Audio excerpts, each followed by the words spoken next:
Good morning. I'm Alexis Del Cid. Thank you for joining us. We're preempting this morning's All Things Brain Health to bring you a special announcement about a medical breakthrough in healthcare. This is going to change how cancer patients and other patients are treated and cured.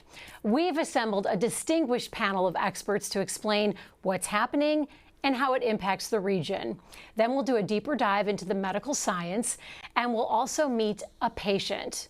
Now to our panel. It includes Tammy Peterman. Tammy is president of the Kansas City Division of the University of Kansas Healthcare System. She will make our announcement. Next up, you'll hear from Dr. Alejandro Quiroga. Dr. Quiroga is President and Chief Executive Officer of Children's Mercy Hospital, and he will be followed by Dr. Steve Stites. Dr. Stites is the Chief Medical Officer for the University of Kansas Health System. He's also Executive Vice Chancellor at the University of Kansas Medical Center. And then after that, we have a special guest joining us virtually from Michigan, Dr. Anthony Chang. Dr. Chang is founder and Chief Executive Officer of BAMF Health. And finally, you'll hear from Bob Page. Bob Page is President and Chief Executive Officer for the University of Kansas Health System. After this announcement, we'll pause for questions from reporters and the community before we take a deeper dive into the science with a patient.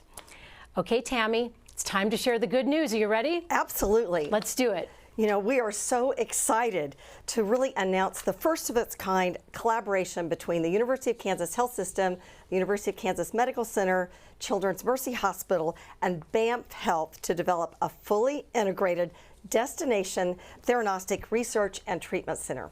You'll hear from Dr. Chang in just a little while, and he'll tell you a little bit more about Theranostics. But essentially, it's the next major advancement in the treatment and diagnosing of cancer, as well as some neurological conditions and other conditions as well. We already offer a few theranostic treatments today, but I think this is really an opportunity for us to have the next major advancement in diagnosing and treating. You'll hear more about that as well, but this is really a significant advancement in research and treatment offerings, not only for patients in Kansas City, but the region, the nation, and beyond. There will be more diagnostic and therapeutic options through clinical trials, and as those move through the clinical trial process and are FDA approved, we'll have the infrastructure, we'll have the experience, we'll have the processes so that we can deliver those treatments more effectively and quickly. This is a new model, and it's really a game changer for the public-private collaboration that can truly advance science, research, and medicine. It's pretty exciting, Alexis. So exciting. And for the next question, I want to direct it to Dr. Alejandro Quiroga. Dr. Quiroga, what does this announcement mean for patients and families who receive their care from Children's Mercy Hospital? Well, I appreciate being here, and this is a phenomenal question because what this means, it means hope. It means that patients won't have to travel to seek a clinical trial, and those clinical trials will come here to our city, in Kansas City, and we will attract other patients and we'll deliver a bold vision for the future of pediatric medicine. What this will accomplish is the first of its kind, vertically integrated collaboration between a comprehensive cancer center, a children's hospital, a quaternary children's hospital, and a healthcare system in the university. This is going to bring emerging therapies for patients that otherwise might not have that kind of help. Dr. Steve Stites, I want to direct my next question to you. We've all heard how Theranostics will benefit patients. So how will this impact residents, fellows, and the research? You know, this is a brilliant moment. I've been in medicine for 44 years, and after 44 years, what you can say is this is the golden age of medicine, and we're seeing rapid advances that are changing the face of medicine. Those advances occur because of the impact of research into patient care. I've been lucky enough to see it in some of the patients I take care of, and many of us have. But the ability to use Theranostics, the ability to look at a nuclear medicine tracer, something we've been doing in radiology for many years, applying therapy with it, and putting that into a patient and watching diseases change, that is a really different impact. Having patients participate in clinical trials is like other forms of research. When you get a new therapy for diseases that have been resistant to treatment, Having that clinical trial can be a game breaker for a patient, and it can change the entire scope and course of their lives. And the chance to do it between KU and Children's Mercy Hospital, holy cow, that is something we could have only dreamed of a few years ago. So this is really a major breakthrough for us in our community, for our patients, and for our learners, because they're going to see the best of healthcare taking place amongst the best of partners. That's the way we should always be working together every day. It's huge. I want to ask Dr. Chang, who's joining us virtually from Michigan. Dr. Chang, it might seem to some people that Theranostics is an overnight success, but in truth, this has been around in the scientific world for a while. So why now and why here? Yeah, thank you, Alexis. I mean, it's my great honor to standing at this milestone and a historic moment with two great partners right over here. The concept of Theranostic has been there for a long time. However, it takes generations of research and scientists and doctors to make these things happen. And finally, we got our prime time, get the technology, make it accessible to the patients. But the challenge over here still, like the infrastructure is not right, and there's still a lot more research we need to work together. What is Theranostic? Theranostic is a brand new technology using radiopharmaceuticals, allowing us to catch the diseases we cannot catch before, but also allowing us to treat those type of diseases what we cannot treat before. Take a prostate cancer, for example, we can catch the cancer earlier, know where exactly what it is, and we can treat those kind of metastatic disease in the most efficient way without causing devastating side effects. And so with this partnership, we not only can bring this technology to the adult patients, but by partnering with the Children's Mercy, it's going to be the very first time we can systemically to start explore, apply Theranostic to pediatric patients, which we all care a lot over here. On top of that, leverage the educational research and the clinical trial capabilities for these two parties. And this is such an exciting moment for medicine.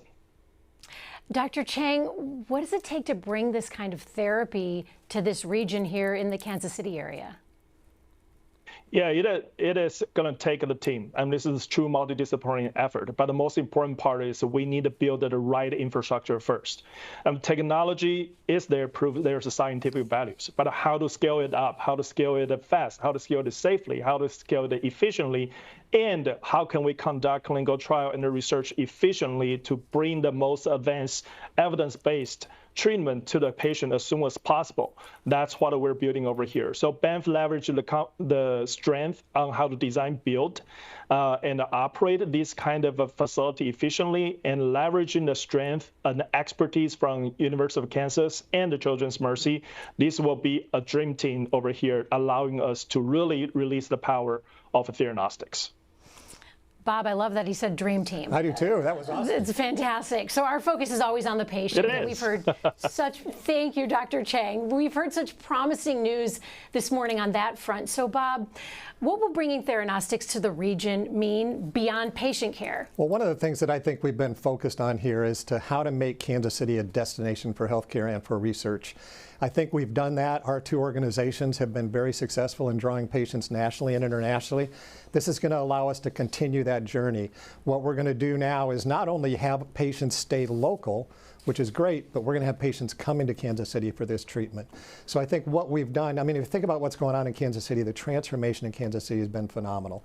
A lot of that has been sports driven. Some people might say it's barbecue driven, but at the end of the day, it's going to be healthcare driven in this case. And what we're going to do is first, the community has been really looking forward to Children's and KU coming together. This is a prime example of us doing that. Now we have a partner outside of the state who wants to invest in our community. And what that's going to do is just build an economic force here. It's going to build a healthcare destination. I think it's going to be great, but it's always about the patient. I want to take a little bit of time for reporter questions and community questions. Remember, you can write your questions or comments in the chat thread wherever you're watching this program, on YouTube or on Facebook. And if there are any reporters on the line, please say your name and your news organization.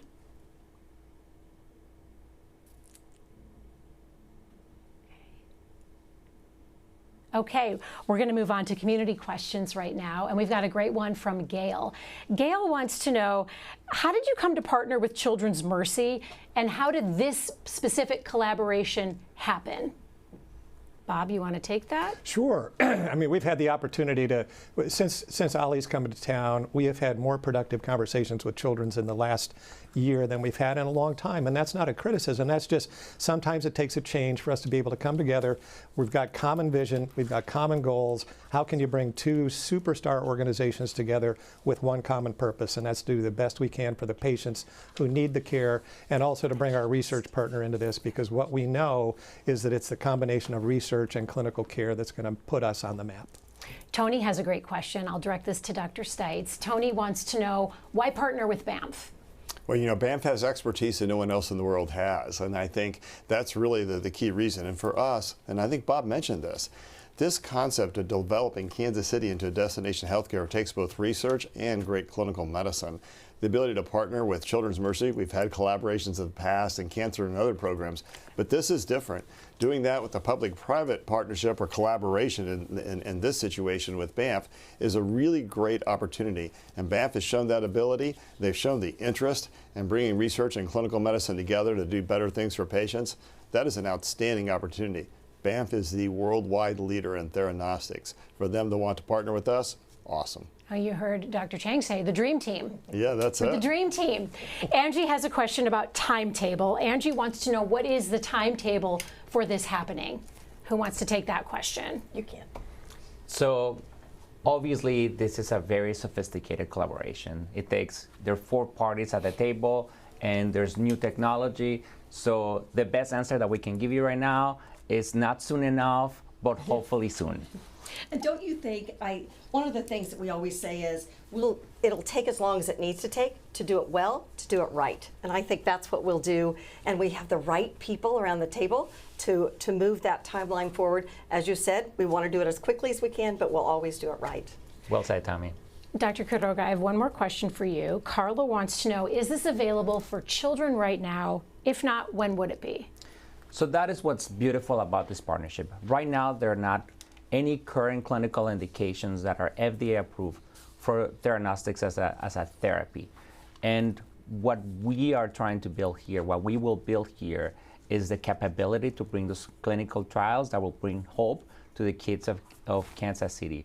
So it is hard to tell exactly when they're going to be, but we know of a myriad of clinical trials going on right now. This is a promising field that is going to bring some solutions. It's going to bring new ways to diagnose and new ways to treat. This lends itself very well for pediatric care, as you will be able to control or deliver lower doses of radiation. It will be very precise. There's a lot of precision medicine that goes along these ways. And it plays to our strengths at Children's Mercy, where we are a destination for precision medicine. Alex has a question about jobs. He wants to know, will this create jobs? Bob? Well, obviously it will. I mean, think about our trajectory. We started out with 2,200 employees. We have 22,000 employees 27 years later. As we continue to create Kansas City as a destination for healthcare, we're going to create clinical jobs. We're going to create research jobs. We're going to create support jobs. This is just the beginning of some unbelievable opportunities that we have as a collective. And as Tammy said, do it well, do it right. Absolutely. With the dream and as soon as we can. Yes. Thank you so much. And it's time to dive deeper into the medical science. This is a science that provides a better future for patients like John Corbin. John received a radioactive heat-seeking missile through an IV. It was designed to target his aggressive prostate cancer. Reporter Angie Frizzo shows us. How do you feel? Do you feel good? I feel good. I feel good, I really do, and I'm not just saying that just to be saying it. John Corbins has stage 4 prostate cancer. The diagnosis back in 2016 was tough. The cancer had spread. The life expectancy of stage 4 when I first came was 5 years. Now that's great. Now that's great. 5 years. Because that was 10 years ago. John did hormone therapy and chemotherapy, and when that wasn't enough, his doctor prescribed Pluvicto. Here's the juice. A newer treatment. It's the good stuff. the good stuff.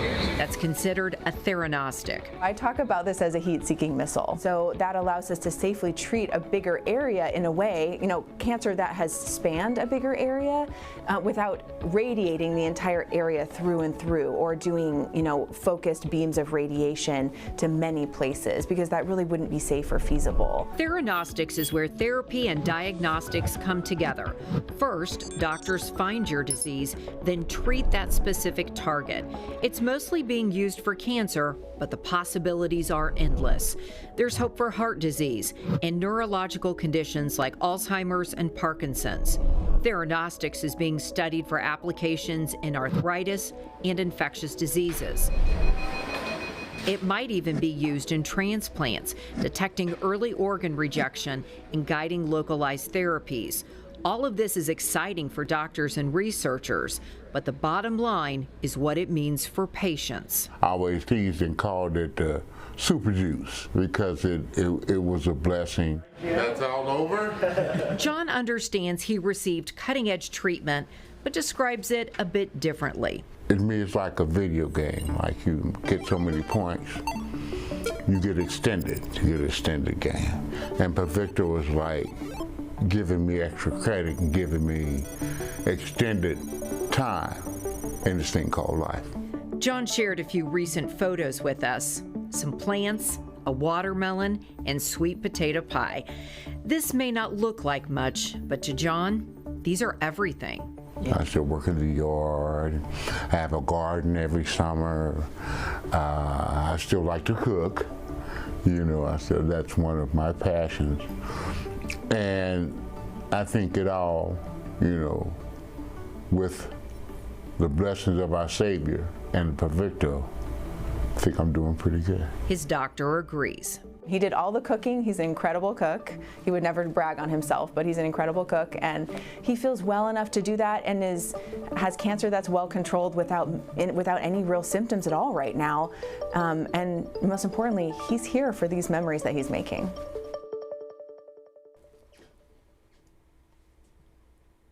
And as you can see, we've added some new faces to the discussion to help us take a closer look at Theranostics. Joining us this morning in the studio are Dr. Jeffrey Hosberlein. Dr. Hosberlein is a urologist and the physician-in-chief at the University of Kansas Cancer Center. Dr. Matthias Salate. Dr. Salate is a pulmonologist and a chief research officer. And Dr. Elizabeth Wolf. Dr. Wolf is the medical director of palliative and geriatric oncology services. And joining us virtually, we have Dr. Harshad, Kulkarni. Dr. Kulkarni is a chief medical advisor for BAMF Health. Also, Dr. Robert Steele, executive vice president and chief strategy and innovation officer for Children's Mercy Hospital. Dr. Wolf, I want to start with you. John is your patient. He looks great. He sounds great. So from a medical perspective, how is he doing, and why do you feel he was a good candidate for Theranostics? Well, he's a great candidate because, in part because of the disease with which he was diagnosed and the stage of that disease. He was diagnosed with prostate cancer, and it was metastatic at the time of diagnosis. But his cancer lights up on a PSMA PET scan, and since theranostic treatments have a predictive biomarker, in this case imaging, that's really what ruled him in for the treatment. He's had a beautiful response, and he's doing really well right now. Dr. Hosberlein, John received Pluvicto, and we've utilized other theranostics with other patients. So how does today's announcement change things for the health system and for patients? Well, I think that we all believe that Theranostics is really going to be the next wave of therapy for many of our patients. We talk a lot about precision medicine and about novel theranostics or therapeutic treatments, and this is one of those treatments, but there are going to be a lot more coming down the pike. And so this announcement is going to allow us to be sort of at the forefront of many of these therapies. Dr. Salate, will there be clinical trials with Theranostics, and what will that research look like with these medical breakthroughs?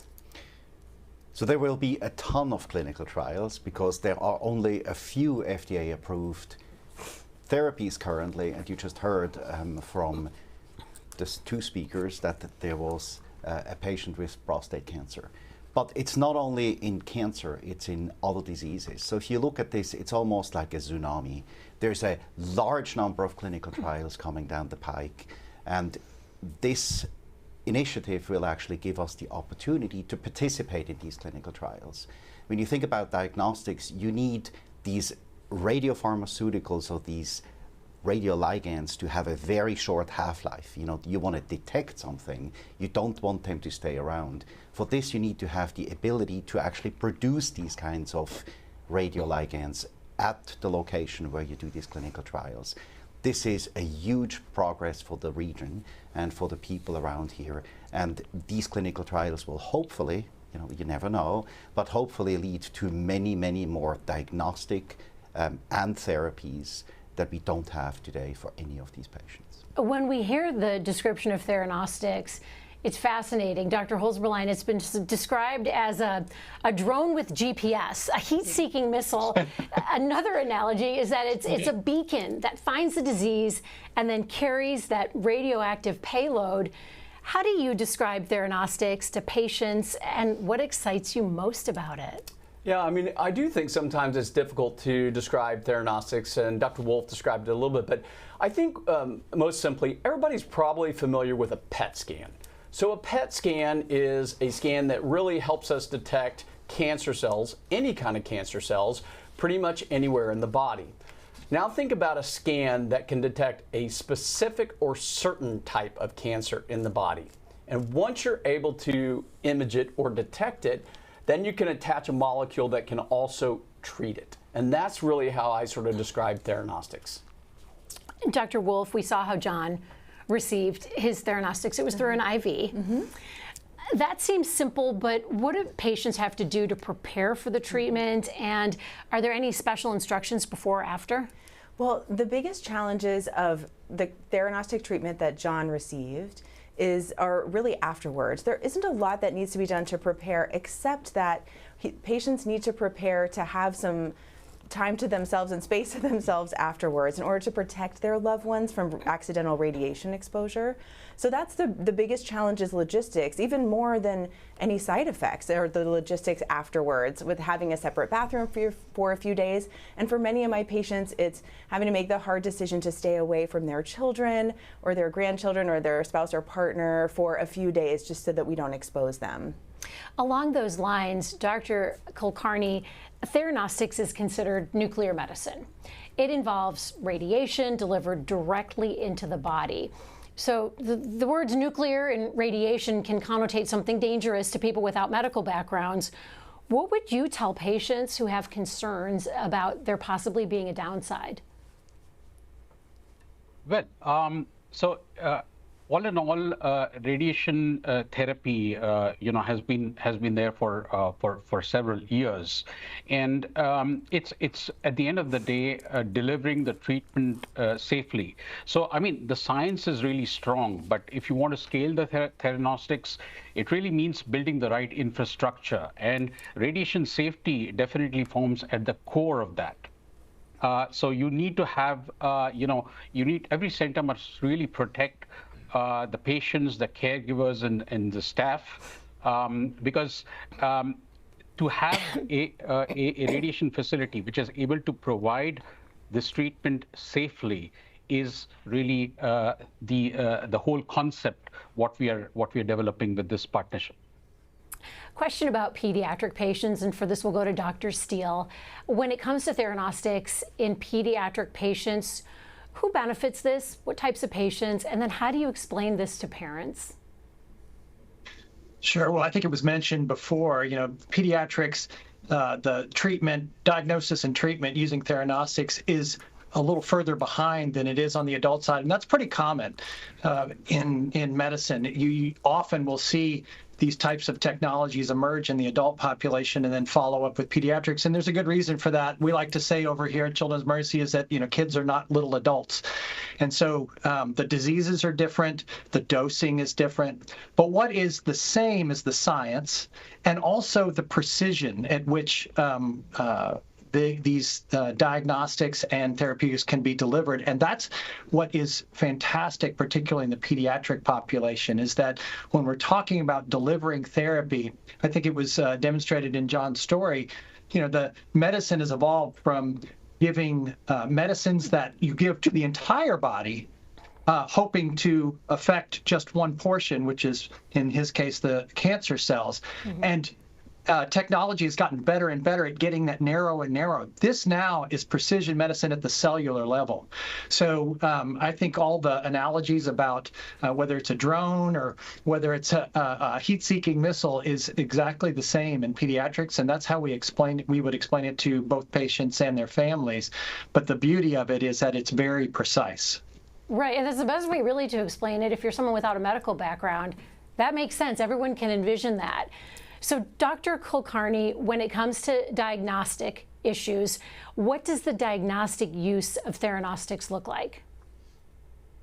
Yeah, that's a great question. So essentially, molecular imaging shows us where the disease is and how active it is.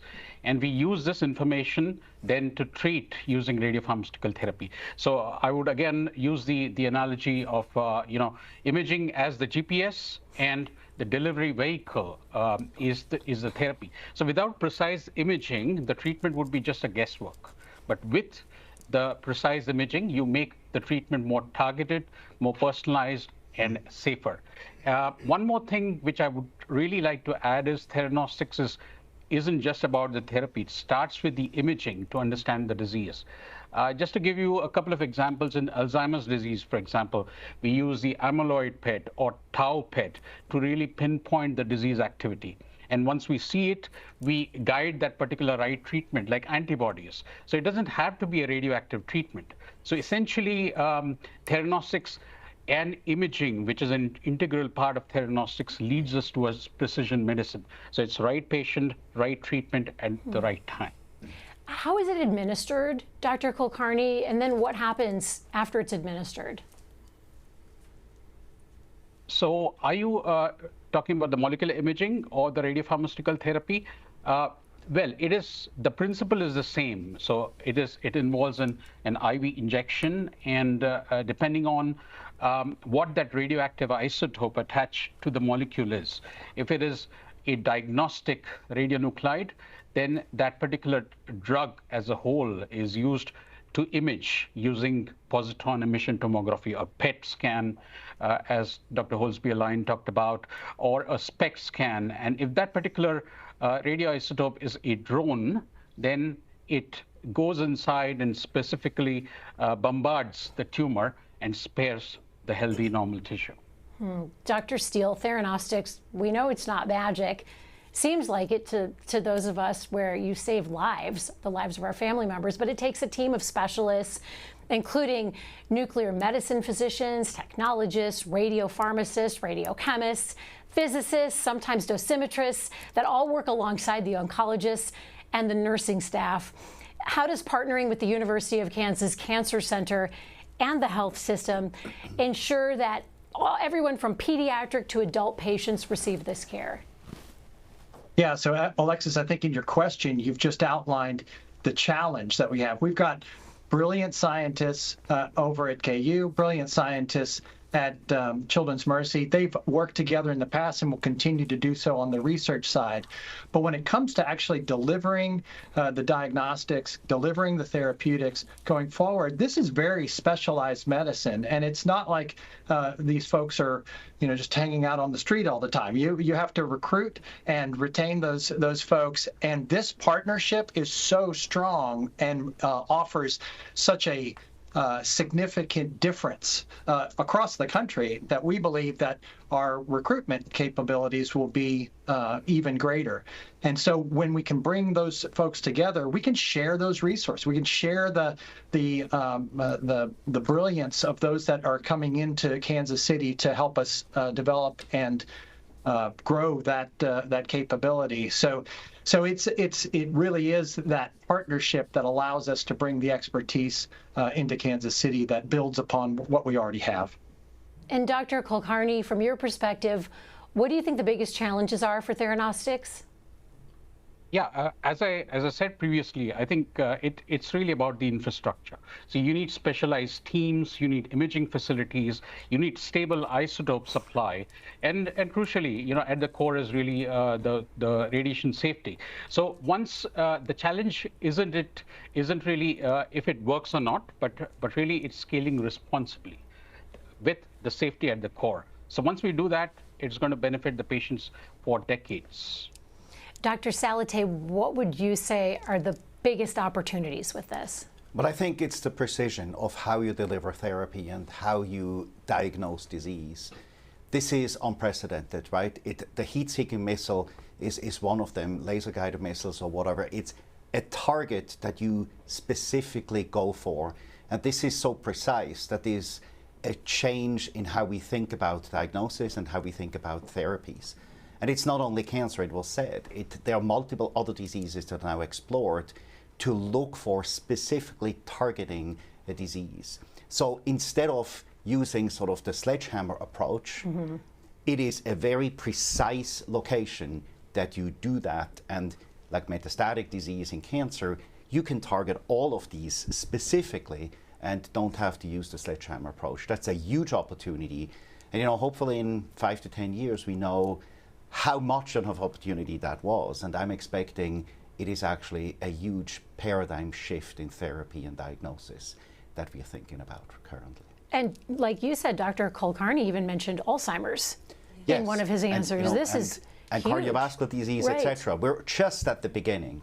And that's why this is so exciting. It's just at the beginning, and we're part of this game to really find better diagnosis and therapies for patients. We have some community questions coming in, so I want to get to those right now. We've got a question from Jean Reardon, and Dr. Wolf, I'm going to direct this one to you. He writes, this sounds somewhat like brachytherapy for prostate cancer. Is that true? Well, this is in some ways the opposite of brachytherapy, and in some ways it's very similar. So it is radiation, and that is similar to brachytherapy, which is implanted radiation.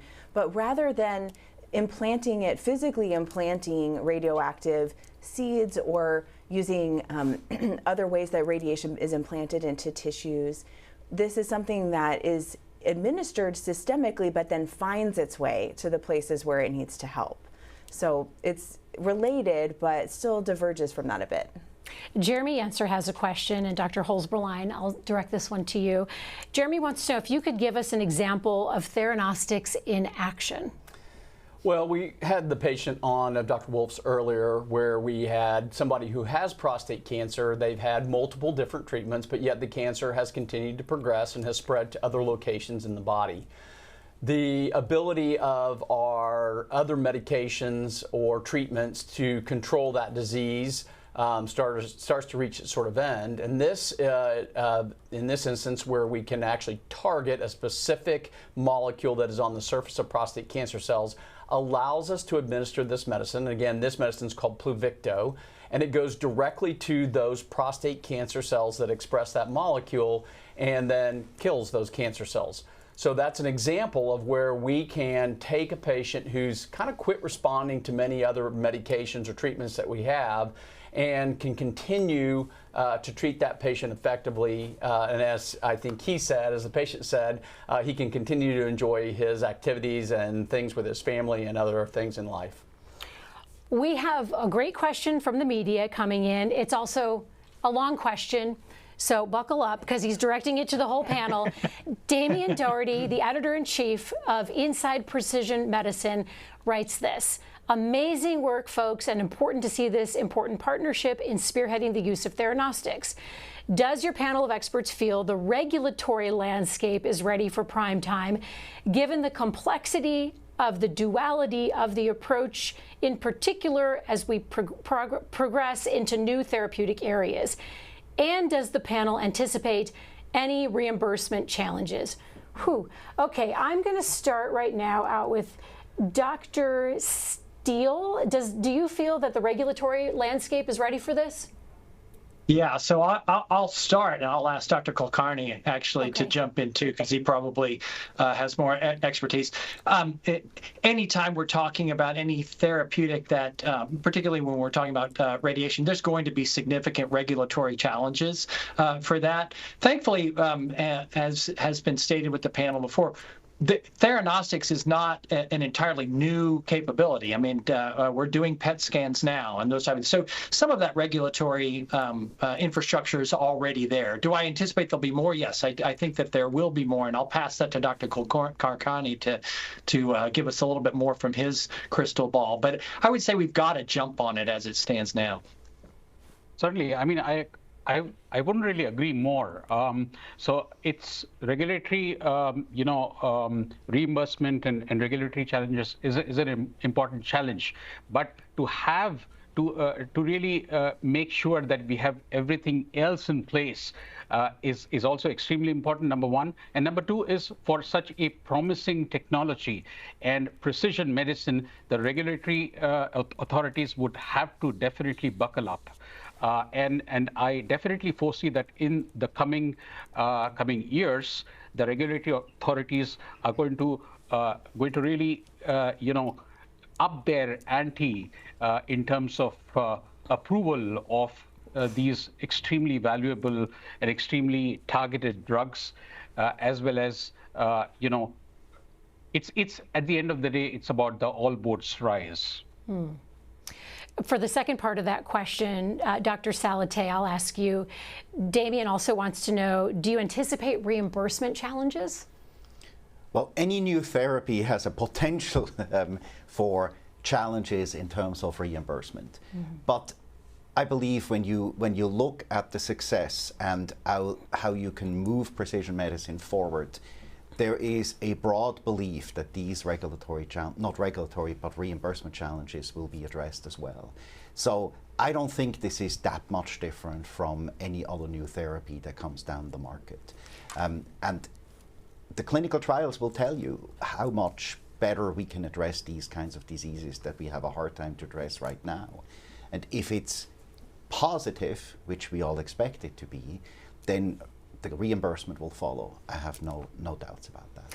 Question from James. James wants to know, is Theranostics a last resort treatment, or can it be used earlier? Dr. Wolf.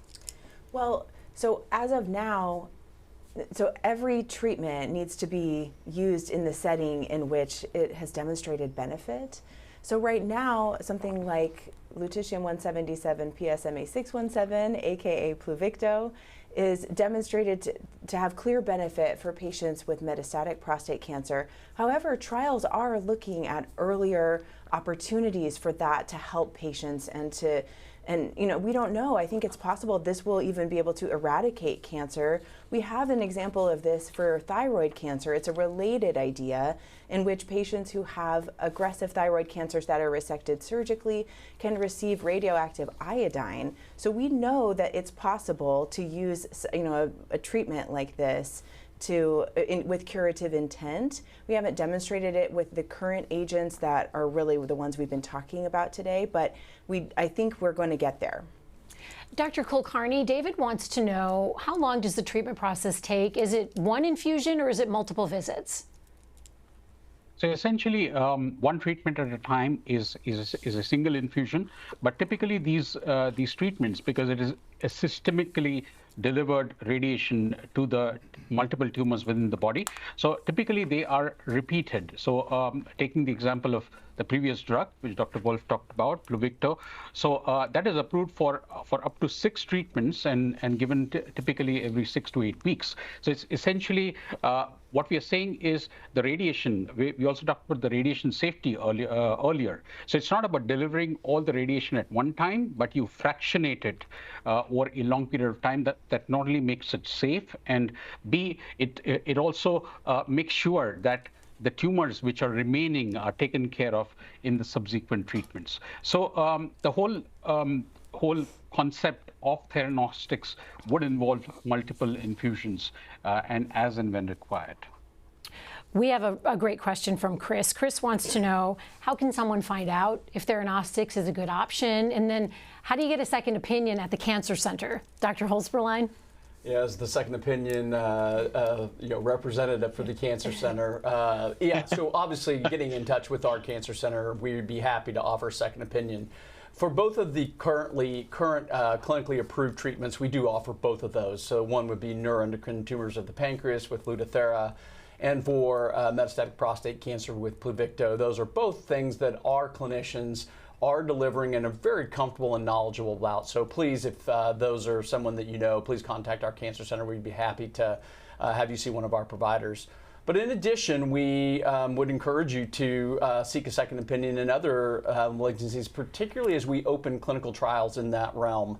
We are opening clinical trials in Theranostics and have some open already and plan to open more. And so there'll be an opportunity, even prior to this building opening, that we will be able to deliver some clinical trials and some novel therapies.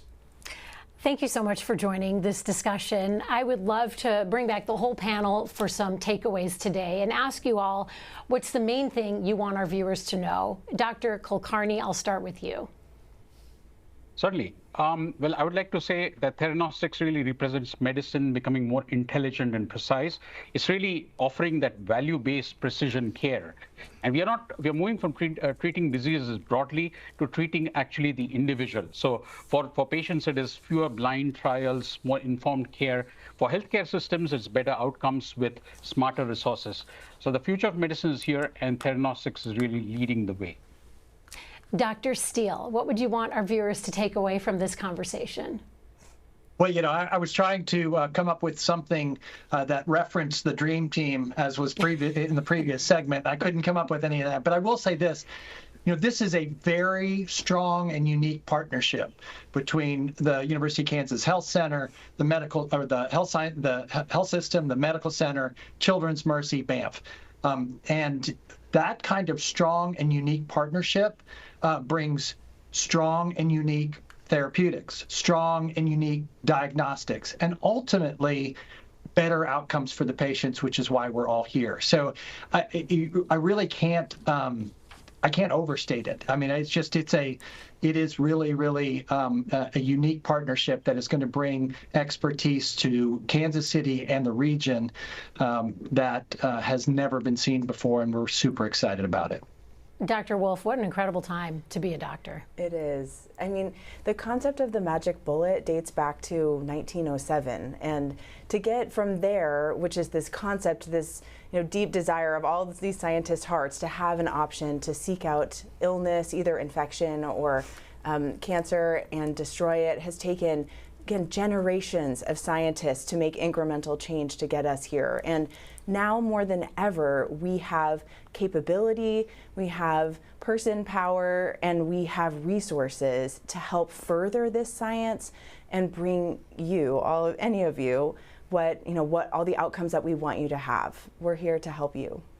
Dr. Salateh. So we talked about dreams, right? It's the Dream Team is the magic bullet. We're dreaming about that. But currently, this is actually living. We are living a transformational change in how we approach diagnosis and therapeutics for our patients. And it is actually a dream to be part of this. It's a great collaboration, and it's something that you will see transforms medicine.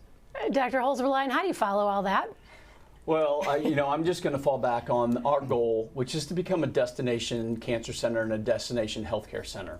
I think the partnership with Children's Mercy and BAMF really demonstrates our ability as well as our desire to do that. Whether it's CAR T therapy in the new building that we're building for that, or whether it's this program, we believe we will be a destination cancer center. We already are, but we're going to continue to build and expand on that. We had the commercial a while back that said, why would you go anywhere else? And not only is it, why would you go anywhere else, but people should come here for treatment. Well, thank you again, doctors, for taking the time out of your busy day to join this conversation and this huge announcement. And thank you to our viewers for also submitting your questions and your comments. Tomorrow, we're back to regular programming with open mics. And tomorrow, we're talking about diabetes. Nearly 30 million Americans live with diabetes, most with type 2. Now, a tool once used only for managing the disease is going mainstream. Continuous glucose monitors are expanding beyond diabetes into wellness and early health detection. We're going to talk about what that means for you or your loved ones tomorrow morning at 8 a.m. Subscribe to our morning medical update and Open Mics with Dr. Stites podcast. Now, everywhere podcasts are available.